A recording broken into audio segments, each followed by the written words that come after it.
디모데후서 1장 9절에서 18절.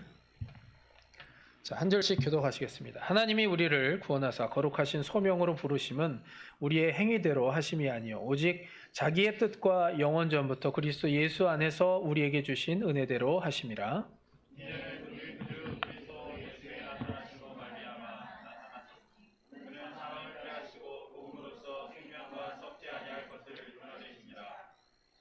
내가 이 복음을 위하여 선포자와 사도와 교사로 세우심을 입었노라.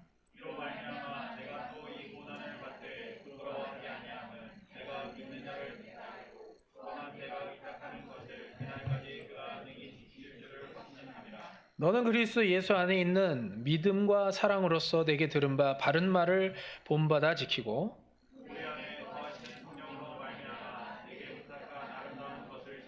아시아에 있는 모든 사람이 나를 버린 이 일을 내가 안하니 그 중에는 부겔로와 호모게네도 있느니라.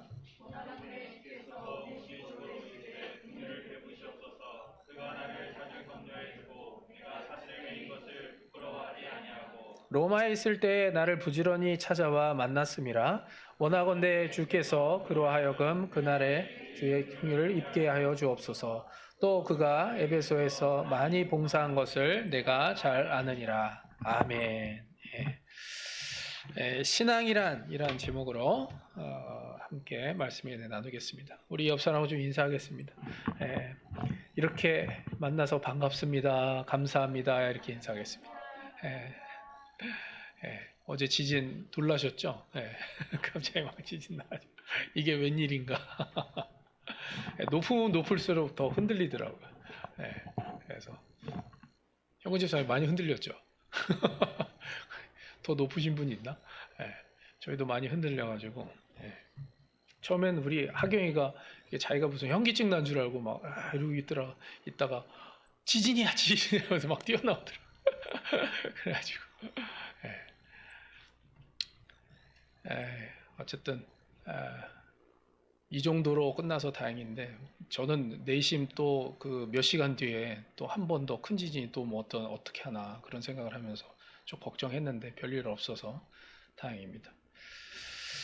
자, 오늘 말씀은 신앙이란 무엇인가? 사도 바울이 지금 이제 마지막 때이기 때문에 어떻게 보면은 자기 자신에 대해서도 좀 돌아보고 그리고 또 디모데에게도 정말 필요한 이야기를 해주고 싶었을 것입니다. 근데 그 중에서 여러분들 아시다시피 그 어떤 목사님이 그렇게 얘기하셨던 것처럼 임종이 가까워지면 내가 이 땅 위에서 얼마나 많은 사역을 하고 얼마나 성과를 많이 냈고 또 얼마나 하나님의 일을 많이 했는가에 대한 그러한 생각은 아무것도 나지 않고 단지 이 순간 내가 정말 하나님께 부름받을 때 정말 천국에 갈 수 있는 자인가 이것만을 생각하게 된다는 이야기가 떠오릅니다. 그러니까 사도 바울도 지금 디모데에게 이제 본인의 시간이 얼마 남지 않았다는 것을 생각했을 때 진짜 무엇을 전해줘야 되고 그리고 무엇이 가장 중요한 것인가 이것에 대해서 이야기할 때 신앙을 빼놓고서는 이야기할 수 없을 줄로 믿습니다. 그래서 오늘 신앙은 어떤 것인가 우리가 세 가지로 좀 나눠서 볼 텐데 먼저 첫 번째 신앙이란 은혜로 시작하는 것입니다. 은혜로 시작하는 것입니다. 9절과 10절을 보시면 하나님이 우리를 구원하사 거룩하신 소명으로 부르심은 우리의 행위대로 하심이 아니요 오직 자기의 뜻과 영원 전부터 그리스도 예수 안에서 우리에게 주신 은혜대로 하심이라. 이제는 우리 구주 그리스도 예수의 나타나심으로 말미암아 나타났으니 그는 사망을 패하시고 복음으로써 생명과 썩지 아니할 것을 드러내신지라. 이렇게 말하고 있습니다. 이렇게 지금 오늘 말씀을 시작하고 있죠. 그러니까 사도 바울은요 지금 이 두 구절로 완전한 복음을 표현하고 있고 그리고 자신의 정말 그 은혜가 된 자신에게는 절대로 잊어먹을 수 없는 자신의 어떻게 보면 구원의 은혜를 지금 함축하여서 이렇게 설명을 하고 있는 겁니다.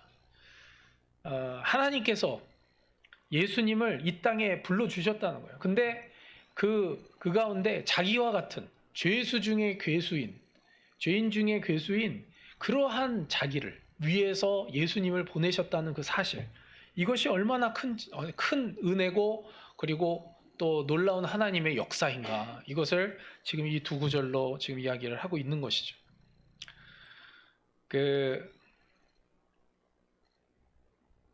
예수님께서 이 땅에 하늘을 뚫고 이 땅에 오셨습니다. 원래는 그분은 하나님이세요. 하나님이신데 그 하늘을 뚫고 이 땅에 오셨을 때는 인간의 몸으로 오신 것입니다. 그래서 3년 반 동안 박해와 고난을 당하시고 십자가에서 수많은 모욕과 핍박을 받으셨습니다. 그래서 예수님께서 우리를 대신해서 그 십자가의 창피와 고통을 통과하지 않으셨다면 절대 우리는 구원을 받을 수 없다는 겁니다. 우리가 이 사실을 생각하면서 우리가 정말 이 구원받은 은혜에 대해서 다시 한번 생각을 해야 됩니다. 내가 정말 이 은혜를 잊지 않고 있는가? 이 은혜를 내가 얼마만큼 내가 생각하고 그리고 누리고 그리고 이것을 전하고 있는가? 여러분들, 이게 넘쳐야 이게 전해지는 거예요. 은혜는 이게 조금만 하면 이게 넘쳐 흘러서 전해질 수가 없습니다. 나에게 있어서 이 구원의 은혜가 어느 정도인가? 우리가 감각적으로나 감정적으로만 어떤 무슨 감격이 매일매일 있어야 되는 것보다도 우리는 말씀을 의지해서 내게 정말 얼마나 큰 은혜가 있었는가를 늘 상기시키고 또 그것에 의해서 내가 하루하루를 살아갈 수 있어야 된다는 겁니다. 자, 방금 전에 우리 교동문에서도 좀 읽었는데 다시 한번 좀 읽겠습니다. 빌립보서 2장 5절에서 11절입니다. 자, 빌립보서 2장 5절에서 11절입니다.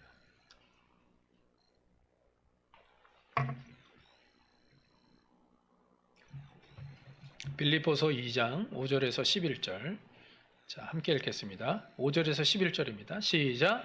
너희 안에 이 마음을 품으라. 곧 그리스도 예수의 마음이니 그는 근본 하나님의 본체시나 하나님과 동등됨을 취할 것으로 여기지 아니하시고 오히려 자기를 비워 종의 형체를 가지사 사람들과 같이 되셨고 사람의 모양으로 나타나사 자기를 낮추시고 죽기까지 복종하셨으니 곧 십자가에 죽으심이라.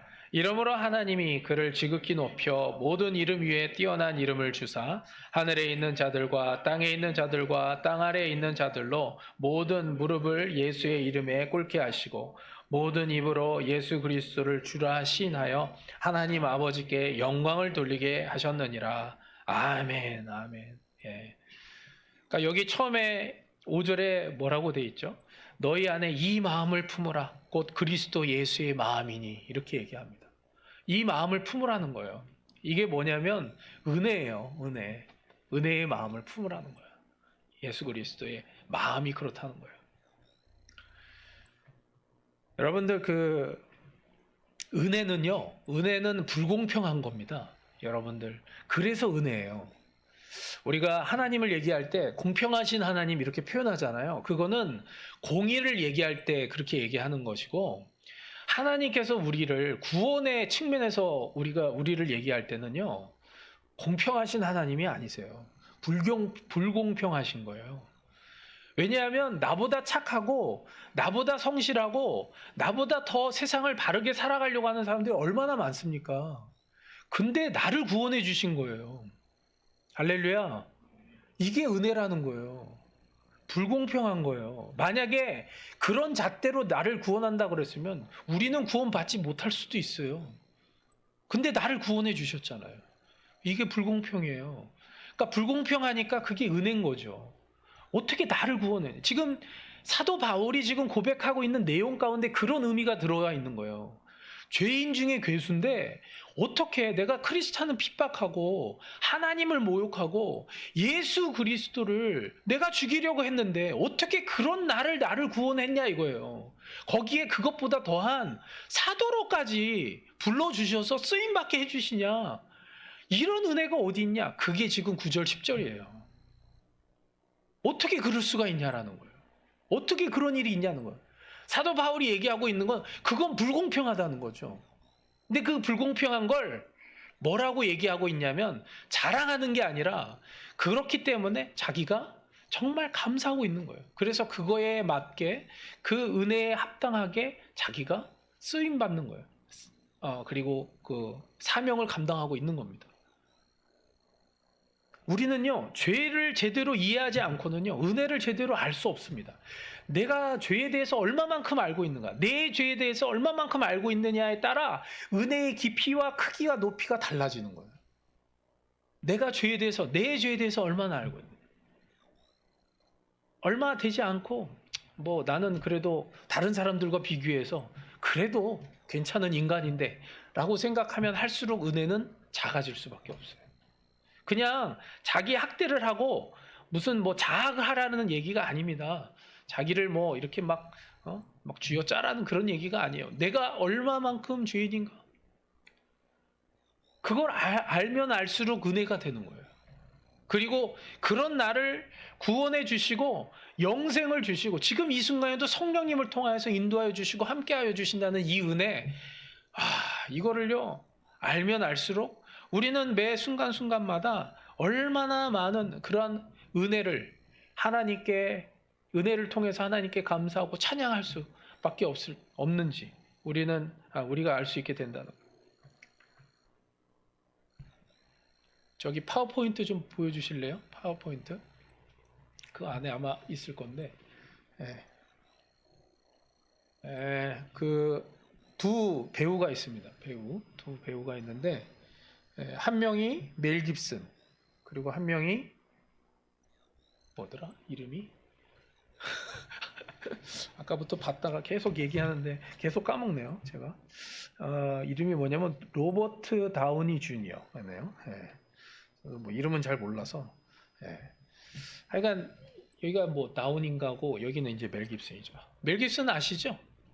멜 깁슨. 멜 깁슨은 그 원래 리스 웨펀 영화로 되게 유명해져서 그 형사 영화인데 그걸로 원래 유명해졌다가 이제 브레이브 하트 뭐 이런 영화로 또 유명하기도 하고 그러다가 이제 패션 오브 더 크라이스트 이제 만든 거죠. 이거 메가폰 잡고 이제 그거 만들어서 이제 히트가 됐고 여기는 뭐 여러분들 뭐 잘 아시잖아요.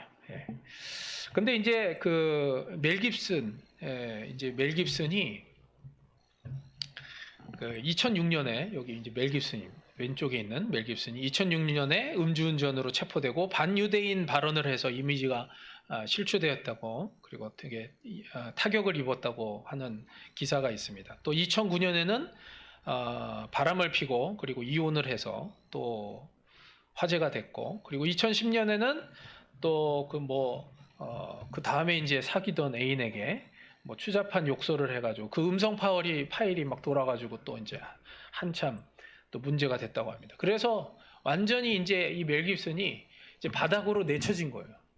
이제 도저히 막 헤어나오지 못하고 막 술에 쪄들고 그리고 거의 만신창이가 돼가지고 그렇게 있었다고 합니다.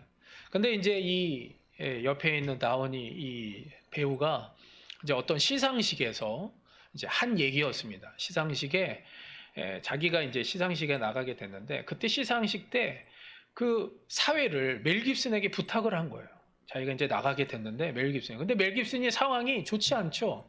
여론으로 많이 이제 이야기를 많이 듣게 되고 그리고 또 자기가 지금 만신창이가 되어 있는 상황 속에서 무슨 내가 그 시상식에 사회를 보러 나가냐.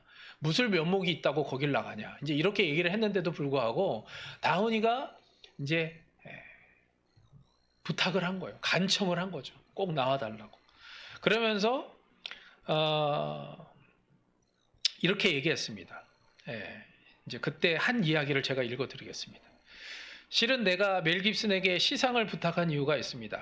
내가 약물에 빠져 살던 시절에 멜 깁슨은 희망을 포기하지 마, 자신을 용서하고 너만의 믿음을 가져라고 말하며 나에게 용기를 주었습니다.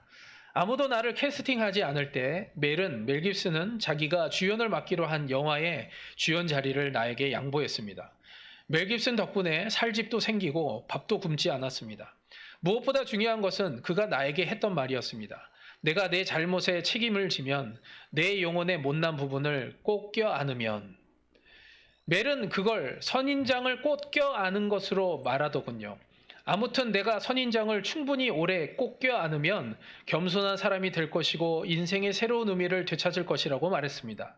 나는 멜 깁슨의 말을 들었고 멜 깁슨의 말대로 되었습니다. 내가 신세를 갖겠다고 하자 멜 깁슨은 뒷날 어떤 식으로든 다른 사람을 도우라고 말했습니다. 그때 그는 내가 돈을 도울 다른 사람이 자신이 되리란 것도 그날이 오늘 밤이 되리란 것도 미처 몰랐을 것입니다. 어쨌든 이곳에서 죄를 한 번도 짓지 않은 사람은 없을 것입니다. 그러므로 여러분도 나처럼 내 친구의 허물을 용서해 하시고 나에게 주신 것과 똑같은 기회를 멜 깁슨에게도 주셔서 일말의 부끄러움도 없이 우리가 함께 만들어가는 예술에 계속해서 지대한 기여를 할 수 있게 해주시길 겸허한 마음으로 부탁드립니다. 멜 깁슨은 그동안 선인장을 충분히 오래 껴안았습니다. 이렇게 이야기를 했습니다. 제가 왜 이 말씀을 드리냐면 그 사람은요 상처를 드러내기를 싫어합니다. 상처를 드러내기를 싫어합니다. 그리고 그 치부를 드러내는 것을 부끄러워하고 그리고서 치욕이라고 생각하고 멜 깁슨이 시상식에 나오지 않으려고 했던 거 똑같은 거죠. 드러내기를 싫어하는 겁니다. 숨어 있고 싶고 누군가 보지 않는 곳에 있고 싶어 합니다. 그러나 그것은 오히려 그 자신을 더 어렵게 만드는 것입니다. 예수님께서요 이 땅 위에 오셨어요. 근데 이 땅에 오셨을 때 예수님은 본인에게 어떤 상처가 있어서가 아닙니다. 그분은 어떤 본인의 잘못이 있어서가 아니에요. 근데 그분은 우리를 대신해서 이 땅 위에서 치부를 다 드러내셨습니다. 누구를 위해서요? 우리를 위한 거예요. 원래 우리가 드러내야 돼요. 우리가 치부를 드러내고 우리가 상처를 드러내고 우리가 세상에 그 모든 것을 고백하고 나아갈 때 어쩌면 그 사람들이 불쌍히 여겨져서 용서해 줄 수 있을지도 모르지만 근데 우리는 그렇게 하지 않습니다. 그런데 누가 대신해 주셨냐면 예수님이 그렇게 해주셨다는 거예요. 예수님이. 우리가요 진짜 은혜를 내가 체험하고 그리고 진짜 은혜를 나누려면 내가 나의 상처와 나의 연약함과 나의 치부를 드러낼 수 있어야 됩니다. 여러분들 혈류병 걸린 여인이 예수님을 붙잡았을 때 나음을 얻었어요. 그러면 그걸로 끝나도 되잖아요. 그죠? 그냥 가게 두면 좋은데 예수님이 어떻게 하셨어요? 찾으라 그랬어요. 찾으라고. 당혹스럽죠. 여러분들 혈류병 걸린 여인이 예수님을 붙잡는 것도 참 힘든 일이지만 거기서 다시 지목해가지고 그 여자를 찾아내는 건 더 치욕스러운 거예요. 어떤 병이 어떻게 나았는지까지 다 알게 되는 사실이에요. 근데 예수님은 찾으라고 그랬어요. 드러내게끔 만드신 거죠. 예수님이 사마리아 여인을 만났을 때도 그 얘기 안 하셔도 되는데 꼭 그 얘기를 하신 거예요. 너에겐 5명의 남편이 있었다. 근데 지금은 결혼을 안 했지만 또 한 명의 남자와 다시 또 있다. 아니 그 얘기를 뭐하러 하냐고요. 그 얘기 안 해도 돼요. 근데 드러내신 겁니다. 이거는 무슨 고발하기 위한 게 아니에요. 드러내야만 그것을 우리들이 고백을 하고 그걸 나눌 때만 진정한 치유가 있고 그 은혜를 나눌 수가 있게 된다. 물론 사랑을 근거해서입니다.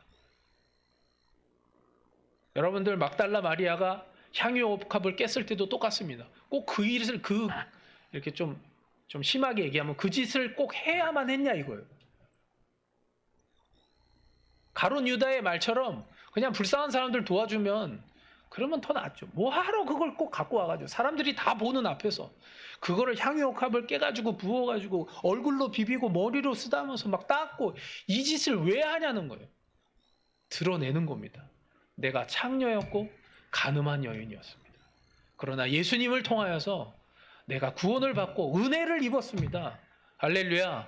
그걸 드러내는 거예요. 예수님이 그것을 뭐라고 얘기하시냐면 훗날 이것을 다 기억한다고 얘기하셨어요. 그걸 기억한다. 세상적 창피함을 다 버리고 오직 주님께서 기뻐하시는 그 사명의 길을 걸어가겠습니다. 이게 은혜를 입은 자의 고백이 되기를 바랍니다. 우리는 자꾸 우리들의 무언가를 감추려고 해요. 보이지 않으려고 하고. 내가 그런 치욕과 그런 어려움과 그런 시련을 당하면서까지 내가 그 일을 해야 되겠냐? 해야 되는 거예요. 예수님이 그 짓이라고 하는 거죠. 그 일을 이 땅에서 하셨어요.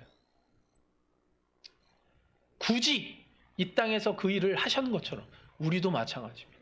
우리도. 거저받는 은혜는 거저주는 인생으로 나아가야 됩니다. 그것이 은혜로 시작하는 인생인 줄로 믿습니다. 두 번째로는요, 신앙이란 사명이 분명해야 됩니다. 신앙이란 사명이 분명해야 됩니다. 11절, 12절을 보시면 내가 이 복음을 위하여 선포자와 사도와 교사로 세우심을 입었노라. 이로 말미암아 내가 또 이 고난을 받되 부끄러워하지 아니함은 내가 믿는 자를 내가 알고 또한 내가 의탁한 것을 그 날까지 그가 능히 지키실 줄을 확신함이라. 사도 바울이 이제 자기 자신의 사명에 대해서 이야기를 합니다. 우리는요, 거듭남과 동시에 이 사명자가 되었어요. 만약에 우리가 그냥 예수님을 믿는 어떤 목적이 구원만이 목적이라고 하면은 우리는 아마 믿는 동시에 죽을 겁니다. 그냥 천국으로 가는 게 그게 목적이라면 그렇게 돼야죠. 내가 예수님 믿으면 바로 다 죽어야 돼요. 왜냐하면 그게 진짜 구원이니까. 근데 믿는데 살아있어요. 그러면 그것은 우리가 이 땅 위에서 우리가 해야 될 무엇인가가 있다는 거예요. 그냥 세상 사람들이 사는 어떤 그냥 일련의 그런 다 일들, 똑같은 일을 하기 위해서 우리가 이 땅 위에 남아있는 것이 아니라 하나님이 우리에게 맡기신 어떤 분명하고 확실한 그런 일이 있다는 거예요. 각자에게 그 일이 있다는 거죠. 이게 사명입니다. 사명이란 인생의 표지판과 같은 것입니다. 죽은 물고기는요, 흘러가는 물에 그냥 쓸려서 그냥 떠내려갑니다. 그러나 살아있는 물고기는 그 물줄기를 거슬려 올라가고 폭포까지도 그것을 넘어서 그 상류 쪽으로 올라갑니다. 살아있다는 증거이죠. 우리도 마찬가지입니다. 우리도 이 세상에 여러 가지 그러한 사조와 그러한 유행과 그런 흐름 속을 역행해서 거슬러 올라가야 돼. 생명이 있기 때문에 살아있다는 것을 증명하기 위해서 거슬러 올라가야 되는 거죠. 이게 뭐냐면 사명자의 모습이에요. 사명은 개인의 사적 욕심이 아닙니다. 하늘로부터 내려온 고귀한 부르심입니다. 예수님의 삶과 죽으심은 사명 때문에 있었습니다. 예수님이 이 땅에 살아 있었던 것도 사명 때문이었고 십자가에 달려 돌아가심도 사명 때문에 그러셨습니다. 예수님은 이렇게 말씀하십니다. 자신을 하나님이 보낸 자라고 이야기하십니다. 요한복음 20장 21절을 함께 읽겠습니다. 자, 요한복음 20장 21절입니다.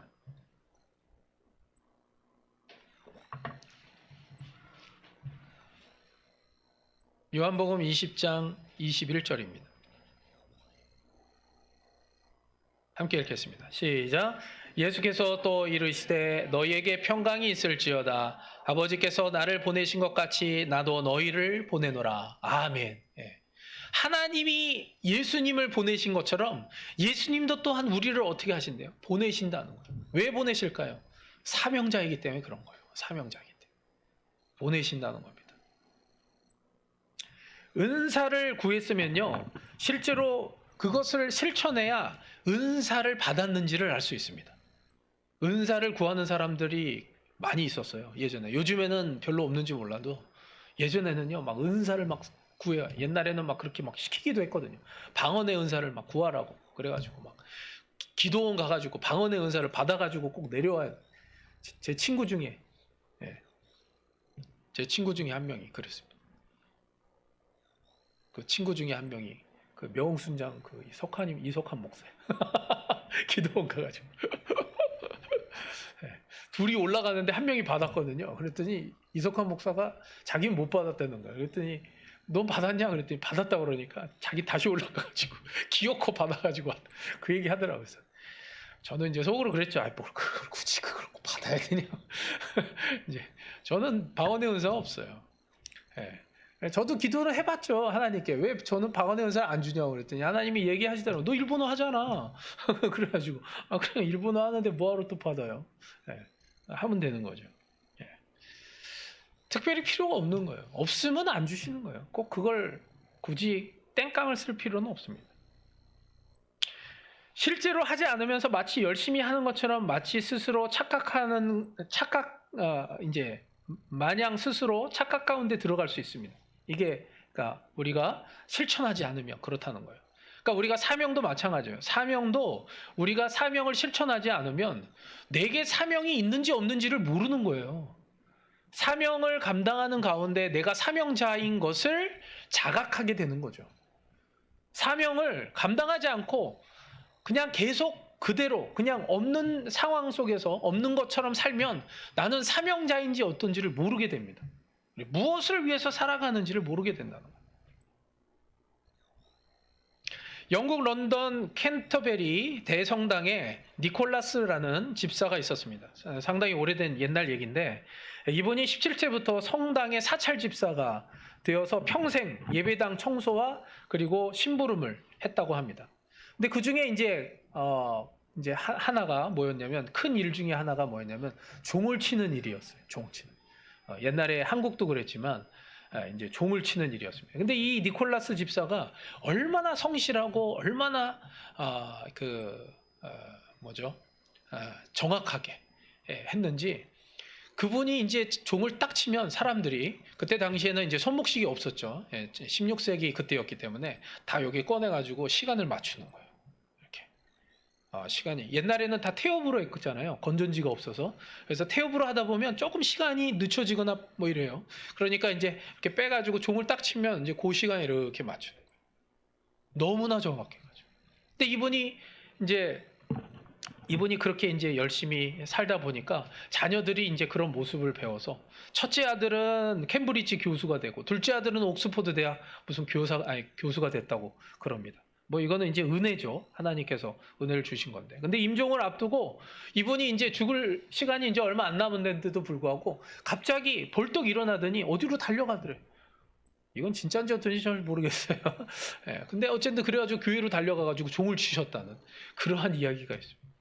그래서 엘리자베스 1세 여왕이 이분을 그 황실 묘지에 안장을 해주고 그리고 귀족으로 만들어줬던 그런 이야기가 있습니다. 여러분들 사명은 우리가 사명을 감당할 때 잠깐 어느 정도 조금 하고서 이 정도면 됐지 이게 아닙니다. 세상 가운데서도요 한참 시간이 지나면 그 사람에 대한 이야기가 들려지고 인정을 받게 되는 거예요. 우리들도 사명이라고 하는 게 어느 한순간에 잠깐 어떤 일을 했다고 해서 그것이 다 된 것이 아니라 우리가 매일 매순간에 비가 오든 눈이 오든 한결같이 그 일들을 쭉 감당할 때 언젠가 하나님으로부터 우리가 정말 진실되게 인정받을 그날이 올 줄로 믿습니다. 그게 사명이라는 거예요. 사도 바울이 그렇게 인정을 받을 수 있었던 건 뭐냐면 그 30여 년 가운데 한 번도 한눈 팔지 않고 그 일을 끝까지 감당했기 때문에 그렇습니다. 그 일이 어렵든지 쉽든지 간에 그 일을 30여 년 가운데 자기 인생을 들여서 꾸준하게 그 일을 감당했기 때문에 우리는요 이 세상에 정말 우리가 사명을 잘 감당하려고 할 때 어떻게 해야 되냐면 우리가 이 누가복음에 나오는 말씀과 같이 감당을 해야 됩니다. 누가복음 8장 16절입니다. 누가복음 8장 16절.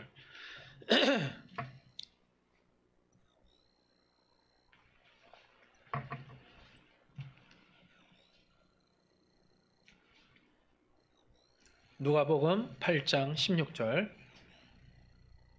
자, 함께 읽겠습니다. 누가복음 8장 16절입니다. 시작. 누구든지 등불을 켜서 그리스도로 덮거나 병상 아래에 두지 아니하고 등경 위에 두나니 이는 들어가는 자들로 그 빛을 보게 하려 함이라. 아멘. 예수님께서 우리들 보고 뭐라고 얘기하시냐면 빛이라 그렇게 얘기하시는 거예요. 여러분들 시대가 어두우면 어두울수록 빛은 더 환하게 비출 수밖에 없습니다. 그러니까 진짜 크리스찬들은요 어둠의 빛이 비추면 더 어두워지면 어두워질수록 더 그 빛을 더 환하게 비출 수밖에 없어요. 그러니 지금의 시대는요 정말 크리스찬들의 기회입니다. 찬스예요. 할렐루야. 우리가 그렇다는 거예요. 우리가. 하나님은요, 우리들에게 지금 코로나라고 하는, 어떻게 보면 사회적으로, 그리고 경제적으로, 그리고 또 뭐 정치적으로, 시대적으로, 세계적으로 정말 위기에 봉착해 있고, 그리고 정말 어려운 시대를 살아가고 있는 이 시대 속에 정말 크리스찬들에게는 이때야말로 정말 기회라는 거예요. 여러분들 착각하지 마세요. 그리고 세상의 이야기에 유혹되거나 현혹되지 마세요. 크리스찬들은 지금이 기회입니다. 지금이 기회예요. 진짜 빛을 발할 수 있는 기회이기 때문에 그렇습니다. 악은 계속해서 스며들고 범람해 오고 있습니다. 그러나 지금은 진짜 크리스찬들이 이때 정말 빛을 발하고, 그리고 정말 세상 속에 영향력을 끼칠 수 있는 찬스라는 것을 믿으시기를 바랍니다. 정말 우리가 그걸 믿어야 돼요. 사도 바울이 선교를 했을 때 30여 년 동안 여러분들 알겠지만 감옥에 들어가고 핍박을 당하고 고난을 당하는 시간이 훨씬 많습니다. 그러나 그때야말로 진짜 크리스찬으로서, 사도로서 그 선교를 감당할 수 있었던 최적의 기회였어요. 최고의 기회였습니다. 사도 바울이 그랬어요. 그래서 그 복음이 아시아로부터 로마로, 그것이 세계로 퍼져나갈 수 있는 그러한 놀라운, 그러한 능력과 그런 간증이 있을 수 있었다는 거예요. 지금 보면 지금이 무슨 그런 시대인가? 아니에요. 지금의 시대야말로 정말 우리들에겐 찬스예요. 그리고 기회입니다. 우리의 사명을 통해서 세상 속에서 정말 빛과 소금의 역할들을 잘 감당할 수 있기를 주님의 이름으로 축원합니다. 자, 마지막 세 번째입니다. 신앙이란 최악의 상황 속에서도 감사할 수 있어야 됩니다. 신앙이란 최악의 상황 속에서도 감사할 수 있어야 됩니다. 오늘 우리 박형구 집사님이 정말 찬양을 잘 골라주신 것 같아요. 은혜에 대한 찬양, 또 감사에 대한 찬양. 오늘 거의 내용 속에 다 주제 속에 포함되어 있는 내용들입니다. 사도 바울이 마치 자기 자신 홀로 버려지고 혼자만 있는 것 같은 그러한 상황 속에서 어떻게 보면 조금 낙심이 되고, 그리고 정말 슬픈 마음이 들었던 것 같습니다. 그래서 15절에 보면 이렇게 얘기합니다. 아시아에 있는 모든 사람이 나를 버린 이 일을 내가 아나니 그 중에는 부겔로와 허모게네도 있느니라, 이렇게 얘기합니다. 지금 2차 투옥이 된 다음에 사람들이 다 떠나갔다는 거예요. 자기와 함께 동역하고 자기를 도와주고, 그리고 자기와 함께 있었던 모든 사람들이 다 떠나갔대요. 지금 아시아라고 하는 것은요, 그때 당시 로마의 지중해 주변 그 동네를 얘기하는 거예요. 지금이 아시아가 아니고요. 그때 당시에는 그곳을 아시아라고 그랬어요. 그래서 그 주위에 있던 사람들이 지금 로마에 갇혀있는 자기 자신들 와서 자기를 도와주고 섬기고, 그리고 자기와 함께 그 사역을 동참해 주었는데 지금은 다 떠났다는 거예요. 얼마나 낙심이 되겠어요. 근데 실제로는 다 떠난 건 아니거든요. 근데 여기서 표현을 어떻게 했냐면 모든 사람이라고 얘기한 거예요. 여기서 사도 바울의 심정을 우리가 추측해 볼 수가 있습니다. 얼마나 낙심이 되면 모든 사람이라고 했을까? 모든 사람이 아님에도 이렇게 얘기하는 거예요. 그러면서 또 뭐라고 얘기했냐면 부겔로와 허모게네도 있는 길이라. 이 두 사람에 대해서는 더 상심이 됐던 거죠. 어찌 니네들이 그럴 수 있냐, 이런 마음인 것 같아요. 내가 너희들이 배반할 줄은 몰랐다.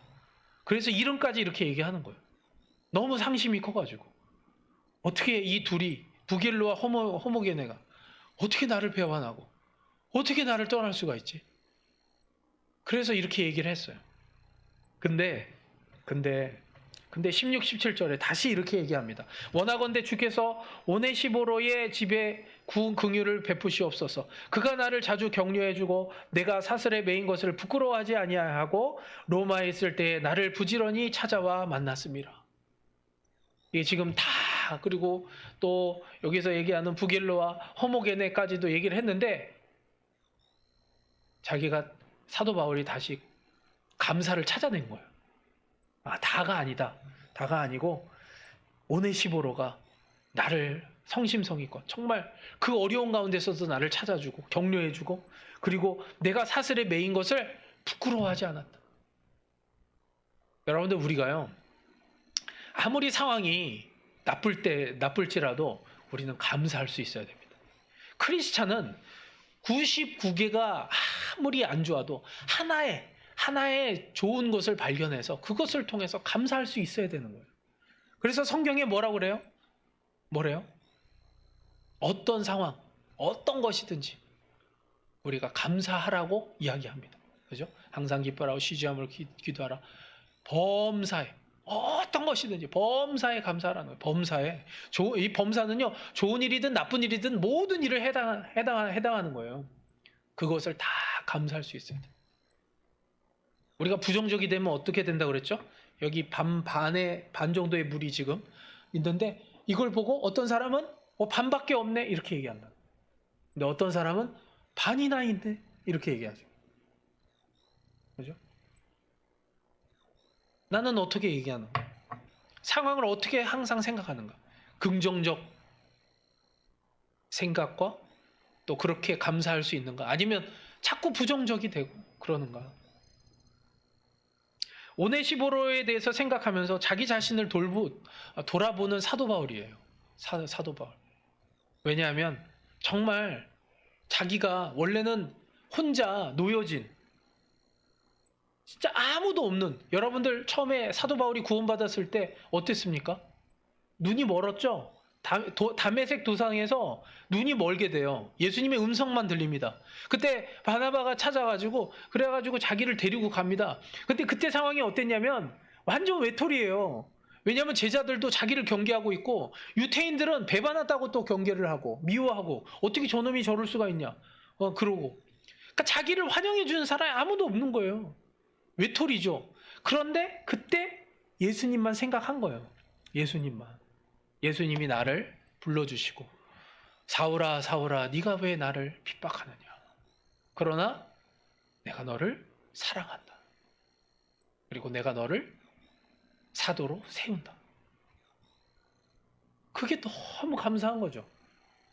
그러니까 지금 사도 바울도 지금 이제 나이가 이제 있어서 좀 몸도 불편하고 그러다 보니까 아무래도 육신적인 연약함 때문에 그러한 상심과 또 낙심과 그리고 또 그런 슬픔이 이렇게 몰려왔는데 그래서 자기로부터 모든 사람이 다 떠나갔다고 그렇게 얘기를 했지만 오네시보로를 생각하면서 그런 와중에서도 이렇게 격려하고 나를 찾아주고 그리고 나를 위해서 이렇게 섬기는 사람이 있구나. 얼마나 감사한지 몰라요. 여러분들 한번 생각해 보세요. 지금 상황이 안 좋다. 어렵다. 힘들다. 그런데 우리는 얼마나 감사할 이 내용들이 얼마나 많은지 몰라요. 그죠? 얼마나 감사해요. 감사할 내용이 차고 넘쳐요. 차고 넘칩니다. 그래서 이것을 통해서 늘 하나님께 찬양을 드려야 돼요. 우리는 찬양, 할렐루야. 네? 우리는 항상 찬양이에요. 찬양, 감사 이거밖에 없어요. 그래서 우리가 잊지 말아야 될 신학이란 게 무엇인가? 첫 번째 은혜를 우리가 늘 은혜를 잊지 말고 은혜로부터 시작하는 것. 그리고 우리가 사명자로 부름을 받았다는 것. 우리가 그걸 잊지 말고. 사명은요. 우리가 사명을 잃어버리면 다 잃어버리는 거예요. 다 잃어버리는 거예요. 사명을 잃어버리면. 여러분들 사명을 잃어버리면요. 우리는 우리의 인생이 비참해져요. 비참해집니다. 정말 그래요. 진짜 그러더라고요. 제가 주의 종들의 이제 세계를 알지만 사명을 잃어버리면 계속 추락하게 돼 있어요. 힘들어져요. 어려워지고. 사역자들은 그 주의 종들은 더 확실히 알죠. 금방 알게 돼요. 그걸. 우리 성도들은 그거에 대한 구분이 잘 명확하지 않을 때가 있기 때문에 잘 모를 때가 있지만 주의 종들은 너무나도 명확합니다. 그래서 사명을 붙들고 있느냐 그렇지 않느냐가 딱 보면 뭐 몇 개월 몇 년이면 금방 드러나게끔 돼 있어요. 금방 드러나요. 근데 그거를 빨리 깨닫고 돌아오는 사람이 있는 반면에 어떤 사람은요 깨닫지 못하고 계속 질질 끌어요. 그러면 질질 끌면 끌수록 어떻게 돼요? 계속 추잡해지는 거예요. 추락하는 거예요. 바닥으로 계속해서 내려갑니다. 그렇게 되는 거예요. 그걸 드러내야 돼요. 아까 멜 깁슨이 얘기한 것처럼 가시를 내가 그 상처 그리고 어떤 그 슬픔과 그런 것들이 그거를 막 안고 그것을 드러낼 수 있어야 돼요. 나에게 이러한 잘못이 있고 이러한 아픔이 있고 이랬다라는 거를 자꾸 해야 돼요. 근데 사람들은 어떻게 하냐면 그냥 위로만 받으려고 하는 거예요. 그냥 위로만. 날 좀 위로해줘. 날 좀 위로만 해줘. 그래서 이 가시를 좀 빼줘. 이렇게 좀 빼줘. 하나 둘씩 좀 빼달라고 그래요. 그래서 어떻게 돼요? 또 반복이 되는 거예요. 반복이. 우린 그러면 안 돼요.